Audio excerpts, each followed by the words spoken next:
Hello everyone, welcome to study time with new informative video। UPPSC से RO ARO 2021 का जो notification है वो जारी हो चुका है। तो अगर अभी तक आपने फॉर्म नहीं फिल किया है तो जाकर आप फॉर्म फिल कर सकते हैं। अंतिम तिथि का इंतज़ार बिल्कुल ना करें। और जब से ये नोटिफिकेशन आया है इसके बाद से बच्चों के बहुत सारे कन्फ्यूजन थे, बहुत सारे क्वेश्चन थे जो उन्होंने कमेंट सेक्शन के माध्यम से, है ना, टेलीग्राम के माध्यम से लगातार जो क्वेश्चन है वो पूछ रहे हैं। तो यहाँ पर जो आपके ऐसे कन्फ्यूज़न है फॉर्म भरने से लेकर, वो सारे कन्फ्यूज़न यहाँ पर आपको बताए जा रहे हैं। जो आपके सवाल हैं उनके जवाब आपको इस वीडियो में दिए जा रहे हैं। तो इसके पहले अगर आप इस चैनल पर नए हैं तो चैनल को सब्सक्राइब जरूर कर लें, क्योंकि सरकारी नौकरी से संबंधित सभी अपडेट यहाँ पर समय समय पर मिलती रहती है। तो देखिए बच्चों के क्वेश्चन क्या है, पहले मैं आपको वो बता देता हूँ, उसके बाद क्या चीज़ उसमें करना है क्या नहीं करना है वो आपको बता देता हूँ। तो जो सबसे पहला बच्चों का क्वेश्चन है कि ओ लेवल के इक्विवेलेंट ट्रिपल सी को माना जाएगा या नहीं माना जाएगा। ठीक है। दूसरा क्वेश्चन है कि ओ लेवल के इक्विवेलेंट क्या क्या माना जाएगा। बीटेक वाले, बीसीए, एडीसीए वाले ये एआरओ का फॉर्म फिल कर सकते हैं या नहीं कर सकते हैं। लास्ट ईयर में अपेयरिंग जो स्टूडेंट हैं वो इस फॉर्म को फिल कर सकते हैं या नहीं कर सकते हैं। सिंपल ग्रेजुएशन है तो फॉर्म भर सकते हैं या नहीं भर सकते हैं, और अगर भर सकते हैं तो किन किन पदों के लिए भर सकते हैं। और जो बहुत से ऐसे क्वेश्चन हैं, और उसमें से एक क्वेश्चन ये भी है कि टाइपिंग सर्टिफिकेट मांगते हैं क्या इसमें। तो देखिए सबसे पहला जो आपका क्वेश्चन है कि ओ लेवल के इक्विवेलेंट ट्रिपल सी है या नहीं है। तो आपको इतना जो ज़रूर पता होगा कि ट्रिपल सी 3 महीने का कोर्स होता है। ठीक है, ट्रिपल सी 3 महीने का होता है और ओ लेवल 1 साल का होता है। तो ये कैसे इक्विवेलेंट होगा। तो जिस भी बच्चे ने ये क्वेश्चन पूछा है तो थोड़ा आपको दिमाग लगाना चाहिए था। तो इक्विवेलेंट ट्रिपल सी नहीं होता है। दूसरा क्वेश्चन है कि ओ लेवल के इक्विवेलेंट क्या क्या होता है। तो ओ लेवल के इक्विवेलेंट यूपीपीएससी जिसे मानता है वो है पीजीडीसीए। इसके अलावा वो किसी को इक्विवेलेंट नहीं मानता है, केवल यही माना गया था 2017 वाले में। अब 2016 वाले में क्या होता है इसका रिजल्ट आने वाला है। जो भी अपडेट होगी तो वो आपको जानकारी दे दी जाएगी। हालांकि अभी तक जो है वो यही है कि ओ लेवल आपके पास होना चाहिए या फिर पीजीडीसीए। एक क्वेश्चन और था कि क्या बीटेक वाले, बीसीए, एडीसीए वाले इस फॉर्म को नहीं भर सकते हैं। तो आप फॉर्म तो भर सकते हैं बट आरओ का, एआरओ का नहीं। एआरओ का जो फॉर्म है वो सिर्फ और सिर्फ ओ लेवल या पीजीडीसीए, मतलब फॉर्म तो एक ही होगा। ऐसा नहीं है कि आपको अलग अलग फॉर्म भरना है। कई बच्चे ये भी क्वेश्चन कर रहे थे कि आरओ का डालें एआरओ का डालें। तो देखिए फॉर्म एक ही होता है।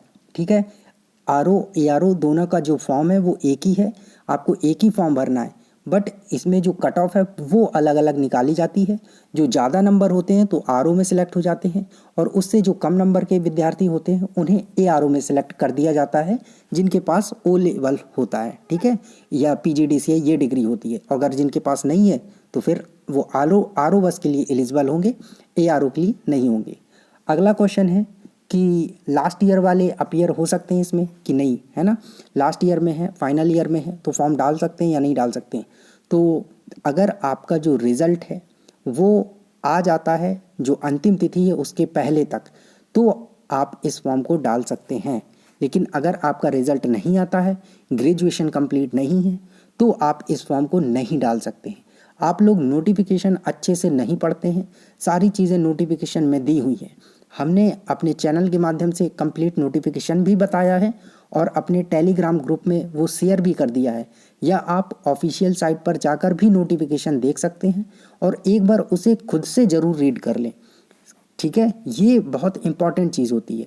तो अगर आप फाइनल ईयर में हैं, अपीयर हैं फाइनल ईयर में, तो आपका अगर ग्रेजुएशन कंप्लीट हो जाता है इसके पहले, लास्ट डेट के पहले, तो आप डाल सकते हैं। तो अब शायद आपका ये कन्फ्यूज़न दूर हो गया होगा, क्योंकि बहुत से बच्चों ने ये क्वेश्चन पूछा है। 4 से 5 बच्चे ऐसे थे जो यही सेम क्वेश्चन पूछे हैं कि फाइनल ईयर में है तो डाल सकते हैं या नहीं डाल सकते हैं। ठीक है, तो ये अब आपका जो कन्फ्यूज़न है मुझे लगता है दूर हो गया होगा। अगला जो क्वेश्चन है कि सिंपल ग्रेजुएशन है तो फॉर्म भर सकते हैं या नहीं भर सकते हैं। तो आपने भी नोटिफिकेशन नहीं पढ़ा है, ऐसे विद्यार्थी जिनका ये क्वेश्चन था। देखिए नोटिफिकेशन में ये जो पोस्ट हैं वो दी गई हैं, 13 कुल यहाँ पोस्ट दी गई हैं। पहला है उत्तर प्रदेश सचिवालय, उत्तर प्रदेश लोक सेवा आयोग, उत्तर प्रदेश राजस्व परिषद और कार्यालय मुख्य निर्वाचन अधिकारी उत्तर प्रदेश। ये जो 4 पोस्ट हैं ये सिंपल ग्रेजुएशन के लिए ही हैं। ध्यान दीजिए, ये सिंपल ग्रेजुएशन के लिए ही हैं। आपने किसी भी सब्जेक्ट से किया हो, हिंदी से किया हो, इंग्लिश से किया हो, वाणिज्य से किया हो, किसी से भी किया हो, बीएससी किया हो, बीकॉम किया हो, बीए, बीसीए, कुछ भी किया हो, बीटेक, आप इन चारों के लिए तो एलिजिबल हैं ही। इसके अलावा अगर आपने एक्स्ट्रा कुछ किया है क्वालिफिकेशन तो बाकी के लिए भी आप एलिजिबल हो सकते हैं, लेकिन इन 4 के लिए आप एलिजिबल हैं। तो आप आरओ की जो ये वैकेंसी है इसमें फॉर्म भर सकते हैं अगर आपने सिंपल ग्रेजुएशन किया है। बाकी के जो नीचे पद दिए गए हैं ये सारे, है ना, इनमें एक्स्ट्रा जो क्वालिफिकेशन है वो मांगी गई है। जैसे कि उत्तर प्रदेश सचिवालय के लिए समीक्षा अधिकारी लेखा, तो इसके लिए आपके पास अलग से जो क्वालिफिकेशन है वो होना चाहिए, वाणिज्य में स्नातक होना चाहिए। उत्तर प्रदेश सचिवालय, इसमें हिंदी में, उर्दू में लेखा है ना, सहायक समीक्षा अधिकारी, तो इनमें एक्स्ट्रा डिग्री आपसे मांगी गई है, एक्स्ट्रा क्वालिफिकेशन मांगी गई है। लेकिन जो ये ऊपर की 4 पोस्ट हैं इनके लिए नहीं मांगी गई है। तो आप सिंपल ग्रेजुएशन है तो इस फॉर्म को भर सकते हैं। ठीक है, समझ गए होंगे। आगे देखिए, क्वालिफिकेशन की अगर बात करें तो आगे जो एक्स्ट्रा पद हैं वो क्या दी है, तो शैक्षिक जो अर्हता है वो यहाँ बताई हुई है कि आवेदन पत्र स्वीकार किए जाने की अंतिम तिथि तक अभ्यर्थियों को भारत में विधि द्वारा स्थापित किसी मान्यता प्राप्त विश्वविद्यालय की स्नातक डिग्री या समकक्ष अर्हता अवश्य धारित करनी चाहिए। तो जो पिछला क्वेश्चन था कि फाइनल ईयर में है, तो देख लीजिए अंतिम तिथि तक आपके पास सारी चीज़ें कंप्लीट होनी चाहिए। अगर अंतिम तिथि तक नहीं है तो फिर आप इस फॉर्म को नहीं भर सकते हैं। ठीक है, अगला ये कि क्या क्या मांगा गया, तो सिंपल ग्रेजुएशन है आपका तो 4 वो फॉर्म भर सकते हैं। आगे जो एक्स्ट्रा है जैसे समीक्षा अधिकारी लेखा, तो इसके लिए आपके पास क्या होना चाहिए, भारत में विधि द्वारा स्थापित किसी विश्वविद्यालय से लेखा कर्म के साथ वाणिज्य में स्नातक हो, मतलब आपने बीकॉम वगैरह किया है तो आप इसके लिए भी एलिजिबल हैं। उन 4 के अलावा ये भी आपके लिए एक्स्ट्रा है। ठीक है, सरकार द्वारा मान्यता प्राप्त किसी संस्थान से कंप्यूटर एप्लीकेशन में ओ स्तरीय प्रमाण पत्र आपके पास हो। ठीक है, दूसरी चीज़ ये है। तीसरा है देवनागरी लिपि में लिखित परीक्षा का ज्ञान हो आपके पास, तो ओ लेवल स्तरीय ज्ञान होना चाहिए आपके पास, और प्रमाण पत्र होना चाहिए। देवनागरी लिपि में लिखित हिंदी का ज्ञान होना चाहिए, तो ये एक्स्ट्रा है आपके लिए। ठीक है, दूसरा है समीक्षा अधिकारी जो हिंदी है, हिंदी में जो है उसमें आपके पास भारत में विधि द्वारा स्थापित किसी विश्वविद्यालय से हिंदी साहित्य या संस्कृत साहित्य में से एक विषय के साथ स्नातक की उपाधि या सरकार द्वारा उसके समकक्ष मान्यता प्राप्त हो, तो आप समीक्षा अधिकारी हिंदी के लिए भी अप्लाई कर सकते हैं अगर आपके ने ये किया हुआ है संस्कृत साहित्य या हिंदी साहित्य से, वरना आप उन 4 के लिए तो कर ही सकते हैं सिंपल ग्रेजुएशन है। तो उर्दू के लिए सेम वही चीज़ है, भारत में स्थापित विधि द्वारा स्थापित किसी विश्वविद्यालय से अरबी साहित्य, पार्शियन साहित्य, उर्दू साहित्य, इनमें से किसी में भी स्नातक किया है आपने या इनके समकक्ष कुछ भी किया है, परंतु यह कि ऐसे मामले में जहां अभ्यर्थी ने जामिया उर्दू अलीगढ़ की आदिब ए कामिल परीक्षा उत्तीर्ण की हो, वहां उर्दू साहित्य, पर्शियन साहित्य, अरबी साहित्य की अपेक्षा ना की हो, तो इन लोगों को ये बताया गया कि ये सारी चीज़ें होंगी, शामिल होंगी, आपने उर्दू साहित्य ये सारी चीज़ें की हैं। तो समीक्षा अधिकारी उर्दू के लिए भी आप फॉर्म भर सकते हैं अगर आपके पास ये एक्स्ट्रा डिग्री है। अगला है सहायक समीक्षा अधिकारी उत्तर प्रदेश सचिवालय उत्तर प्रदेश लोक सेवा आयोग के लिए।